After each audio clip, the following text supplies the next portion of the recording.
ഒരു കുട്ടി day in my life ആയാലോ. അങ്ങനെ രാവിലെ തന്നെ ഒന്നും പറയില്ല, ഇച്ചിരി വൈകിയാണ് എഴുന്നേറ്റത്. അങ്ങനെ നേരെ പോയി പല്ലൊക്കെ തേച്ച് ഒന്ന് ഫ്രഷൊക്കെ ആയി ഒരു കപ്പ് ചായയൊക്കെ എടുത്ത് അങ്ങ് സിറ്റ് ഔട്ടിൽ പോയിരുന്നു. എന്നത്തെ പോലെയും ഇവളെനിക്കൊന്ന് കൂട്ടുന്നുണ്ടായിരുന്നു. അങ്ങനെ ചായ കുടിച്ചിരിക്കുമ്പോഴത്തേക്ക് അമ്മ വിളിച്ചു, കഴിക്കാൻ റെഡി ആയിട്ടെന്ന് പറഞ്ഞ് വിളിച്ച്. അങ്ങനെ അത് പോയി കഴിച്ച്. ഇന്ന് ഇഡ്ഡലിയും സാമ്പാറായിരുന്നു കേട്ടോ, അമ്മയുടെ സ്പെഷ്യൽ ഇഡ്ഡലിയും സാമ്പാറും. അതൊക്കെ കഴിച്ച് കഴിഞ്ഞപ്പോഴത്തേക്കും ചെറുപ്പം മുതലുള്ള ഒരു ഫേവറേറ്റ് മൂവിയാണ് പാണ്ടിപ്പട. അങ്ങനെ അതൊക്കെ ഇരുന്ന് കണ്ട് അപ്പോഴേക്കും നേരെ ഉച്ചത്തെ ഊണൊക്കെ കഴിച്ച് അതും കഴിഞ്ഞ് ഇവളെ നടത്തിക്കാൻ വേണ്ടി ഇറങ്ങി.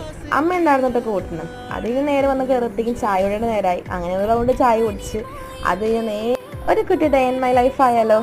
അങ്ങനെ രാവിലെ തന്നെ ഒന്നും പറയില്ല, ഇച്ചിരി വൈകിയാണ് എഴുന്നേറ്റത്. അങ്ങനെ നേരെ പോയി പല്ലൊക്കെ തേച്ച് ഒന്ന് ഫ്രഷൊക്കെ ആയി ഒരു കപ്പ് ചായയൊക്കെ എടുത്ത് അങ്ങ് സിറ്റ് ഔട്ടിൽ പോയിരുന്നു. എന്നത്തെ പോലെയും ഇവളെനിക്കൊന്ന് കൂട്ടുന്നുണ്ടായിരുന്നു. അങ്ങനെ ചായ കുടിച്ചിരിക്കുമ്പോഴത്തേക്ക് അമ്മ വിളിച്ചു, കഴിക്കാൻ റെഡി ആയിട്ടെന്ന് പറഞ്ഞ് വിളിച്ച്.